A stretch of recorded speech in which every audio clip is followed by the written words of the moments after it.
예루살렘의 영광을 온 세계에 전파하자라는 주제의 말씀을 가지고 여러분과 함께 하나님의 말씀을 또 상고하는 시간 갖도록 하겠습니다. 아버지 하나님께서 그동안 또 많은 축복을 주셨고 앞으로도 우리 하나님의 교회가 또 아버지 한성님 새 예루살렘 하늘어머니의 지도와 인도하심 속에서 영원한 또 천국을 향해서 힘차게 또 도약되리라고 믿습니다. 오늘 예루살렘의 영광을 온 세계에 또 전파하자라는 주제의 그 말씀 속에는 하나님께서 우리에게 당부하시고 부탁하신 이 시대의 중요한 뜻이 있습니다. 하나님께서는 이 시대의 어머니 하나님을 우리 자녀들에게 알려주셨습니다. 사도 요한의 계시 가운데는 보면 요한이 영적 큰 대쟁투가 벌어지는 광경을 보게 됩니다. 그 쟁투에는 여인과 여인의 남은 자손들과 또 그 대적인 용과 용이라 하면 계시록 12장의 말씀 가운데는 사단이라고 되어 있죠. 사단 마귀와 그를 추종하는 이런 어떤 그 무리들과의 최종 영적인 대쟁투가 있을 것을 하나님께서는 알려주셨습니다. 근데 오랜 세월 동안 종교계에서는 하나님에 대한 그 존재를 아버지 하나님만으로서 모든 것을 설정해 요한계시록 12장의 장면을 바라보게 되니까 뭔가 설명이 좀 부족한 부분이 있게 됩니다. 어머니 하나님의 존재를 알지 못하는 저들에게 있어서는 요한계시록 12장에 등장하는 그 광경이 과연 어떤 뜻인가에 대한 정확한 그 뜻을 헤아리지 못하기 때문에 계시록은 하나님께서 임봉하라고 하신 내용이니까 이건 아무나 얘기할 수 없다. 이런 표현을 이제 사용하게 되었습니다. 그러나 하늘아버지 안상훈께서는 우리에게 반드시 하늘어머니가 계셔야 된다는 사실을 일깨워 주셨습니다. 그것은 이미 갈라디아 4장 26절의 말씀이나 창세기 1장의 말씀을 통해서도 이해할 수 있는 성경의 어떤 증거로서 기록되어 있다는 사실을 발견할 수 있는 대목 아니겠습니까? 그리고 이 땅의 이치와 하늘의 이치가 모형과 그림자라고 되어 있는데 이 땅의 가족 제도를 바라보면 틀림없이 어머니 존재가 계셔야 됩니다.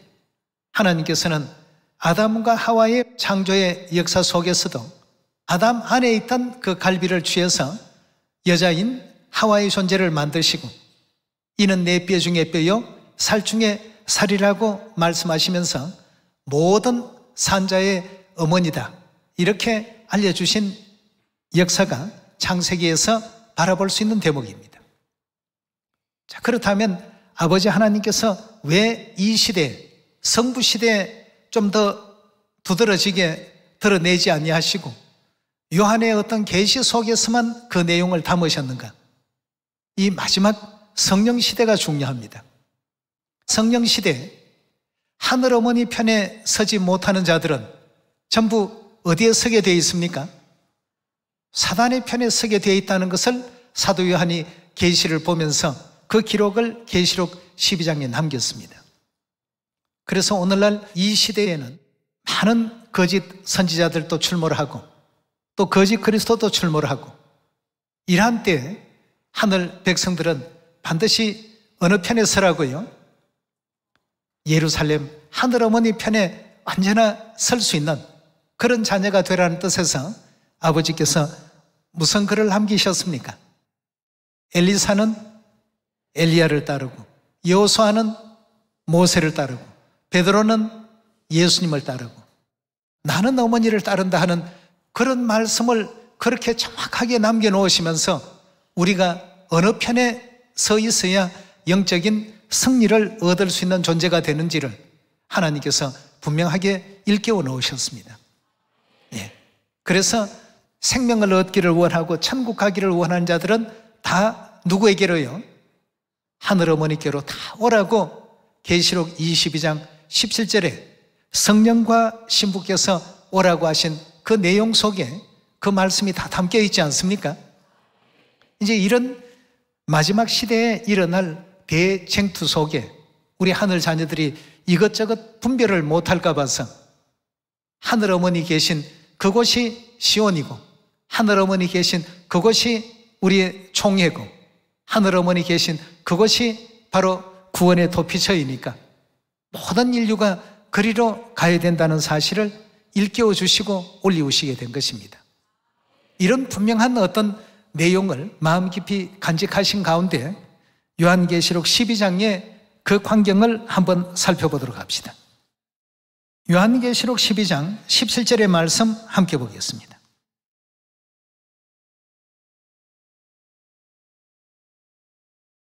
(12장 17절의) 말씀 보시면 용이 여자에게 분노하여 돌아가서, 여기서 말하는 용은 바로 위에 9절에서 뭐라고 표현하고 있습니까?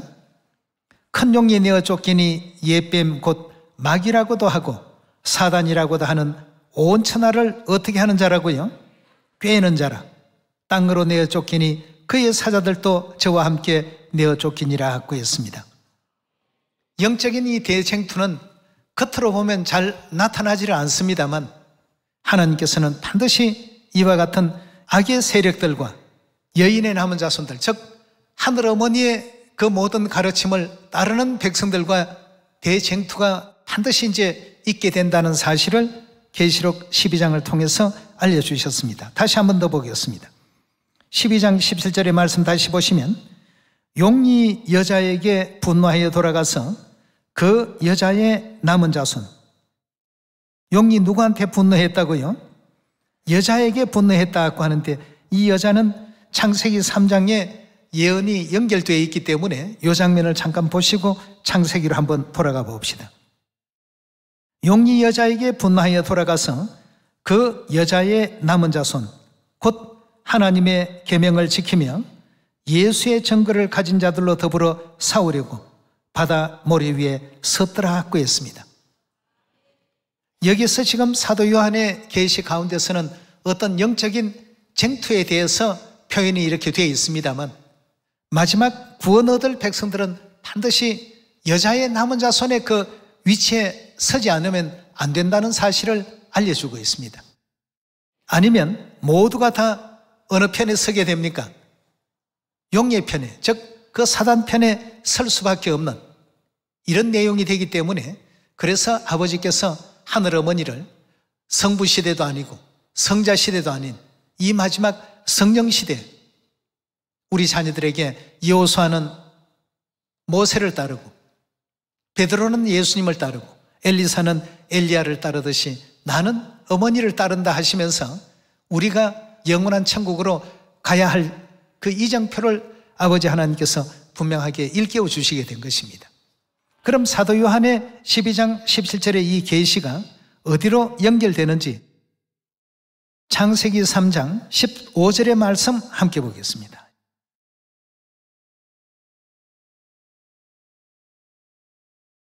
(15절의) 말씀 보시면 내가 너로 여자와 원수가 되게 하고 너의 후손도 여자의 후손과 원수가 되게 하리니 여자의 후손은 내 머리를 상하게 할 것이요 너는 그 발꿈치를 상하게 할 것이니라 했습니다. 하나님께서 아담과 하와를 꾀했던 뱀에게 형벌하시는 그 장면 중에 나오는 말씀입니다. 내가 하는 것은 하나님께서, 너로 하는 것은 뱀으로 뭐가 되게 한다고요? 누구와? 여자와 원수가 되게 하겠다고 했습니다. 여자와 원수가 되게 하고 너의 후손도 여자의 후손과 원수가 되게 하리니 여자의 후손은 내 머리를 상하게 할 것이요 너는 그의 발꿈치를 상하게 할 것이니라 하고 했습니다. 그럼 여기서 말하는 여자는 창세기에 등장하는 누구를 뜻합니까? 예, 하와죠. 그럼 하와는 여러분들이 다 잘 아시는 바와 같이 아담의 갈비뼈에서 탄생된 그러한 생명의 그 존재 아니겠습니까? 그럼 하와에 대해서 하나님께서 어떻게 말씀을 주셨는지 우리 창세기 2장 20절에 가서 함께 확인해 보도록 하겠습니다. 2장 20절의 말씀 보시면 아담이 모든 육축과 공중의 새와 들의 모든 짐승에게 이름을 주니라. 아담이 돕는 배필이 없으므로 여호와 하나님이 아담을 깊이 잠들게 하시니 잠들매 그가 그 갈빗대 하나를 취하고 살로 대신 채우시고 여호와 하나님이 아담에게서 취하신 그 갈빗대로 누구를 만들었다고요? 여자를 만드시고 그를 아담에게 이끌어 오시니 아담이 가로되 이는 내 뼈 중에 뼈요 살 중에 살이라. 이것을 남자에게서 취하였은즉 여자라 칭하리라 그였습니다. 아담의 갈빗대로 만들어지게 된, 존재하게 된 여자의 이름은 뭐였습니까? 하와지요. 3장 20절로 넘어가 보겠습니다. 3장 20절의 말씀 보시면 아담이 그 아내를 하와라 이름하였으니 그는 모든 산자의 뭐가 된다고요? 어미한 어머니가 됨이더라 그랬습니다. 아담의 그 안에 있던 하와와 누가 원수지간이 된다고 하나님께서 미리 예언하시고 예고를 해놓으셨습니까? 15절이에요. 내가 너로 여자와 원수가 되게 한다고 했는데 하와와 누가 원수가 된다고요? 뱀과의 그 관계에 있어서, 즉 사단과 하와는 세상 끝날까지 절대 하나가 될 수 없습니다. 그러니까 요한계시록 12장 17절에 용이 분노하여 누구에게 내려갔다고요? 여자에게 가서 여자와 그 여자의 남은 자손들과 싸우려고 바다 모래 위에 섰더라라고 이렇게 표현되어 있지 않습니까? 세상 끝부분에 일어날 일들을 하나님께서 사도 요한의 계시를 통해서 알려주신 대목들입니다. 언제나 누구 편에 있어야 됩니까? 하나님 편에 우리가 있어야 되겠는데 조금 더 쉽게 이해하게 하기 위해서 성령과 신부께서 말씀하시기를 누구든지 목마른 자들, 원하는 자들은 다 내게로 오라고 이렇게 일깨워주지 않았습니까? 하나님 편에 서라는 뜻이 되겠습니다. 그런 어떤 영적인 대쟁투가 있고 양과 염소를 분리하고 구원받을 자들과 구원받지 못할 자들을 구분하실 때 우리는 다 어느 편에 있어야 되겠습니까? 어머니 편에 전부 존재하는 우리 모두가 되어야 되겠습니다. 그래서 성경 말씀에서는 예루살렘의 영광을 온 세계에 전파하기 위해서 오직 영적으로 원수 마귀의 대적이 하늘 어머니 외에는 없다는 사실을 우리 자녀들에게 알려주신 것입니다. 그래서 엘리사가 엘리야를 따르고 여호수아가 모세를 따르고 베드로가 예수님을 따르는 것처럼 하늘 어머니의 존재를 아버지께서도 다 자녀들에게 알려주시기 위해서 아버지께서 먼저 따르는 모본을 우리 자녀들에게 일깨워 주시고 보여주셨기 때문에 우리가 영원한 천국의 영생을 얻기 위해서는 반드시 어머니의 존재를 이해하고 깨달아야 되겠죠. 그것 때문에 하나님께서 성령 시대 이 땅에 오셔서 어머니 존재를 알게끔 하신 것 아니겠습니까? 예레미야 3장 17절의 말씀 함께 보도록 하겠습니다.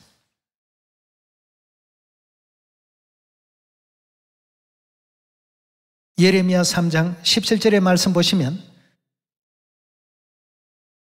그때에 예루살렘이 뭐라고요?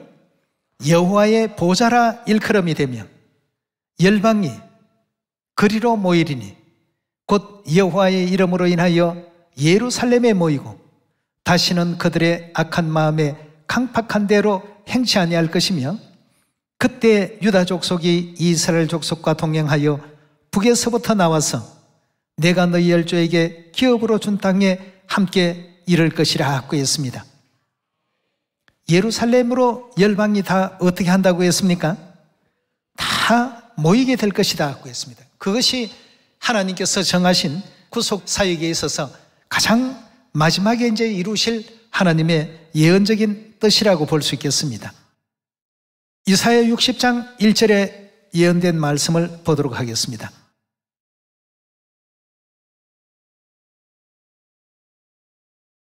(60장 1절입니다) 60장 1절의 말씀 보시면 일어나라 빛을 발하라 이는 내 빛이 이르렀고 여호와의 영광이 내 위에 임하였음이니라.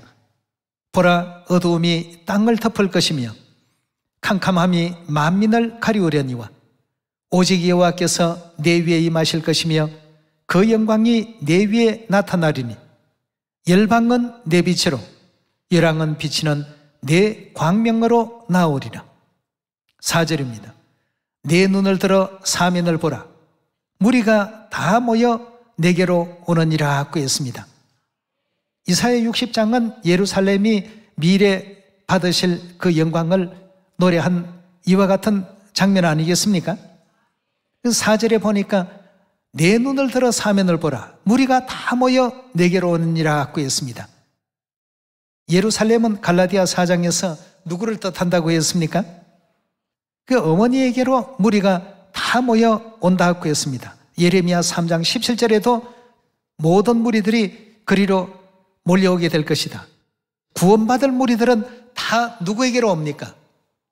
예루살렘 어머니에게로 오고 그렇지 못한 사람들은 결국 사단의 세력 아래 놓일 수밖에 없는 이런 이제 영적인 그 상황을 사도 요한의 계시인 요한계시록 12장 17절에서 알려주셨고 60장 4절의 말씀 다시 보시면 내 눈을 들어 사면을 보라 무리가 다 모여 내게로 오느니라. 내 아들들은 원방에서 오겠고 내 딸들은 안겨워 올 것이라 하고 있습니다. 자, 성경과 선지자들은 이미 이렇게 열방에서 모든 민족들과 또 백성들이 예루살렘 품으로 날아오게 된다는 사실을 예고하셨고 예언해 놓으셨습니다. 8절로 넘어갑니다. 저 구름같이 비둘기가 그 보금자리로 날아오는 것 같이 날아오는 자들이 누구냐 하고 했습니다. 이사야 살았던 그 시대가 주전 약 한 700여 년 그 경이니까 지금으로 말한다면 대략 한 2700년 전 기록입니다. 비둘기가 보금자리로 날아오는 것 같이 날아오는 저들이 도대체 누구냐? 오늘날 이 시대에 전국 전 세계 각 지역에서 예루살렘 하늘어머니 품으로 모여들고 있는 하늘 자녀들 12절로 넘어가 봅니다. 너를 섬기지 아니하는 백성과 나라는 어떻게 된다고요? 왜냐하면 요한계시록 12장 17절의 말씀과 같이 영적인 그 세계가 여자와 여자의 남은 자손과 또 용과 용을 추종하는 그 무리들과 두 세력으로 이와 같이 서로 대립되어 있을 때 예루살렘 하늘어머니의 품으로 오지 못한 자들은 결국 어떻게 됩니까? 너를 섬기지 않는 백성과 나라는 반드시 어떻게 된다고 했습니까? 파멸되리니 그 백성들은 반드시 진멸되리라 하고 이렇게 성경과 선지자들은 예언하고 있습니다. 14절로 넘어갑니다. 14절의 말씀 보시면 너를 괴롭게 하던 자의 자손이 몸을 굽혀 내게 나오며 너를 멸시하던 모든 자가 네 발 아래에 엎드려 너를 일컬어 여호와의 성읍이라 이스라엘의 거룩한 자의 시온이라 하리라 하고 했습니다. 20절로 넘어가 보겠습니다. 다시는 내 해가 지지 아니하며 내 달이 물러가지 아니할 것은 여호와가 내 영영한 빛이 되고 내 슬픔의 날이 마칠 것임이라 하고 했습니다. 자, 그러면 여인과 여인의 남은 자손들이 용과 그 사자들과 더불어서 대적해서 싸우게 될 때에 인류는 그 여자로 표현되어 있는 어머니의 편에 설 것인지 아니면 용의 편에 설 건지 이것이 최후의 구원의 어떤 기준점이 되고 구원의 마지막 이제 잣대라고 볼 수가 있겠습니다. 오늘날 이 시대에 예루살렘 하늘어머니를 영접지 못하고 받아들이지 못하고 성경에는 그렇게 수없이 많은 예언들로 기록이 되어 있다 할지라도 영접지 못하는 수많은 사람들, 아버지께서도 엘리야적 사명으로 내 뒤에 또 다른 구원자가 나오게 될 것이다. 55년도에 일곱 우리의 개봉이라는 책에 그렇게 분명하게 또 말씀을 주셨고 엘리사는 엘리야를 따르지만 나는 어머니를 따른다 하는 그 이와 같은 내용의 말씀까지 남기신 것을 우리가 바라볼 때 이 시대에 어디에 서는 자들이 되어야 됩니까? 용과 그의 사자들이 여자와 여자의 남은 자손들을 대적하기 위해서 바다 모래 위에 섰더라고 했는데 간단하게 오른쪽에 여자와 여자의 남은 자손이 서 있고 왼쪽에 용과 그의 사자들이 서 있다면 우리가 어느 편에 서는 존재가 되어야 되겠습니까? 요한계시록 12장은 그걸 우리에게 알려주고 있습니다. 그래서 너무나도 갈급한 사람들은 성령과 신부가 계신 어디로요? 시온으로 속히 돌아오고 시온으로 들어가야 된다는 사실을 일깨워주고 있는 예언의 장면이 되겠습니다. 이미 창세기 3장에서부터 하나님께서 이처럼 또 보여주셨기 때문에 성령시대 우리가 또 하나님께서 예배해 놓으신 영원한 천국 구원을 잃지 않으려면 우리 영적 나침판, 영적 그 지침이 되는 이 성경은 예루살렘 하늘어머니를 조명하고 있습니다. 모두가 다 하늘어머니를 발견하고 하늘어머니를 찾기를 원합니다. 그래서 이사야 60장에도 예루살렘의 영광의 빛을 감춰놓지 말고 어떻게 하라고요? 빛을 발해야 된다고 했습니다. 62장 한번 넘어가 봅시다. 이사야 62장 6절입니다. 예루살렘이여 내가 너의 성벽 위에 파수꾼을 세우고 그들로 종일 종야에 잠잠치 않게 하였나니라. 너희 여호와로 기억하시게 하는 자들아 너희는 쉬지 말며 또 여호와께서 누구를 세웠다고요? 예루살렘을 세워 세상에서 찬송을 받게 하시기까지 그로 쉬지 못하시게 하라고 했습니다. 종일 종야에 잠잠치 않고 예루살렘 성벽 위에 파수꾼들에게 하나님께서 요구하신 내용이 뭐였습니까? 예루살렘의 영광을 온 세계에 어떻게 하라고요? 전부 전파하고 그런 일에 입을 꽉 다물고 굳게 침묵하라고 했습니까? 잠잠치 말고 예루살렘의 영광을 노래하고 전파하라고 이렇게 알려주고 있습니다. 우리가 이제 이 시대에 해야 될 사명입니다. 안식일도 전하시고 유월절도 전하시고 새 언약도 전하시지만 그러나 세상이 사단과 하나님 편이 둘로 이렇게 나눠지게 된다면 과연 어느 쪽 편에 서야 될까를 하나님께서 분명하게 우리 자녀들에게 일깨워 주셨습니다. 언제나 우리는 어디에 서야 됩니까? 하나님 편에 서야 되는데 어떤 하나님 편에 서라고요? 어머니 하나님 편에 반드시 서라고 했습니다. 그것을 사도 요한이 계시록 12장 17절에 여인과 여인의 남은 자손들이 바다 모래 위에 선 그 용과 대적하기 위해 있더라 하는 사실을 계시 속에서 명명백백 발견한 것 아니겠습니까?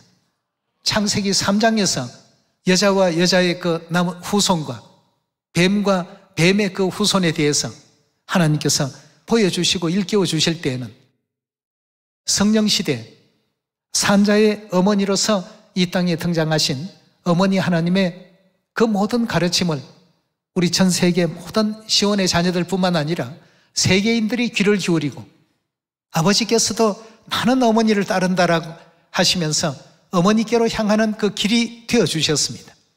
모두가 그 길을 따라서 영원한 천국 넉넉히 나아갈 수 있는 우리가 되어야 되겠습니다.